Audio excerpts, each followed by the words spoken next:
दोस्तों नमस्कार।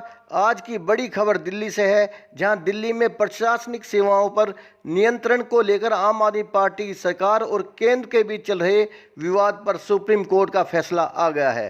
Supreme court ने फैसले में कहा है कि दिल्ली की चुनी हुई सरकार के पास ही असली शक्ति होनी चाहिए। न्यायाधीश ने कहा कि फैसला बहुमत का फैसला है। कोर्ट ने इसी के साथ कहा कि चुनी हुई सरकार के पास असली शक्ति होनी चाहिए और उसी के पास ट्रांसफ़र और पोस्टिंग का अधिकार होना चाहिए। यहाँ ये बताना ज़रूरी है कि ये फैसला दिल्ली सरकार के लिए बहुत बड़ी जीत है, क्योंकि आम आदमी पार्टी बहुत दिनों से इसके लिए संघर्ष कर रही थी। एक बड़े अरसे से दिल्ली सरकार की ये शिकायत थी कि दिल्ली सरकार के अधिकारी मंत्रियों की बात नहीं सुनते, क्योंकि उनकी पोस्टिंग और ट्रांसफ़र का अधिकार एलजी के पास होता है। इसलिए प्रशासनिक अधिकारी एलजी की बात को ही तवज्जो देते हैं, जिससे दिल्ली के विकास कार्य प्रभावित हो जाते हैं और काम रुक जाता है।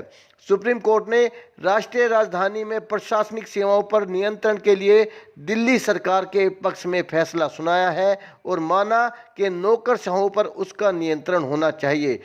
कोर्ट ने यह भी कहा है कि एलजी को सरकार के साथ हर फैसले के लिए सरकार से बात करनी चाहिए। इसका मतलब ये हुआ कि जैसे अब तक केजरीवाल सरकार एलजी से फाइल पास कराने की मिन्नतें करती रहती थी, अब सरकार को उससे छुटकारा मिल जाएगा और उपराज्यपाल को अड़ियल रवैया छोड़कर दिल्ली सरकार को सहयोग करना होगा।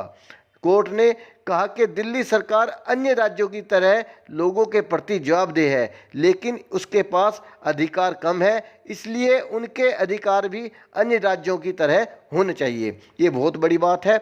इस फैसले से न सिर्फ केजरीवाल गदगद हो जाएंगे, वहीं केंद्र सरकार और एलजी की किरकिरी हो गई है। आमतौर पर दिल्ली की आम जनता भी ये महसूस कर रही थी कि वर्तमान उपराज्यपाल वीके सक्सेना दिल्ली सरकार के कामों में कुछ ज़्यादा ही दखल देने लगे थे और अपने दायरे को भूलकर फुल टाइम राजनीति करने लगे थे। सुप्रीम कोर्ट ने फैसला सुनाते हुए कहा कि अगर अधिकारी मंत्रियों को रिपोर्ट करना बंद कर देते हैं या उनके निर्देशों का पालन नहीं करते हैं, तो सामूहिक जिम्मेदारी का सिद्धांत प्रभावित होता है। अधिकारियों को लगता है कि वे सरकार के नियंत्रण से अछूते हैं, जो जवाबदेही को कम करेगा और शासन को प्रभावित करता है। इस विवादास्पद मुद्दे पर फैसले के बाद ये साफ हो गया है कि दिल्ली में केजरीवाल सरकार ही अधिकारियों के तबादलों और पोस्टिंग को लेकर प्रशासनिक सेवाओं को नियंत्रित करेगी और केजरीवाल ही दिल्ली के असली बॉस होंगे। माननीय कोर्ट ने कहा कि उपराज्यपाल की कार्रवाई शक्ति उन मामलों पर है जो विधानसभा के दायरे में नहीं आते। लोकतंत्र में चुनी हुई सरकार को शक्ति मिलनी चाहिए। अगर राज्य सरकार को अपनी सेवा में तैनात अधिकारियों पर नियंत्रण नहीं होगा तो वो उसकी बात नहीं सुनेंगे। ये बात ध्यान देने की है कि दिल्ली सरकार ने कोर्ट में यही दलील दी थी।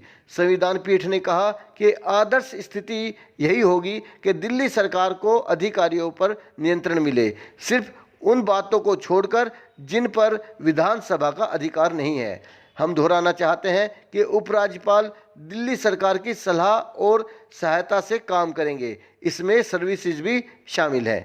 यहाँ बता दें कि दिल्ली विधानसभा के पास पुलिस, कानून व्यवस्था और भूमि के मामले में अधिकार नहीं है। यहाँ ये बता दें कि दिल्ली विधानसभा के पास पुलिस, कानून व्यवस्था और भूमि के मामले में अधिकार नहीं है, यानी इन मामलों को छोड़कर अन्य विभागों के अधिकारियों पर दिल्ली सरकार को नियंत्रण हासिल होगा। दोस्तों, मेरे साथ बने रहने के लिए धन्यवाद। मेरे चैनल को सब्सक्राइब करें। जय हिंद।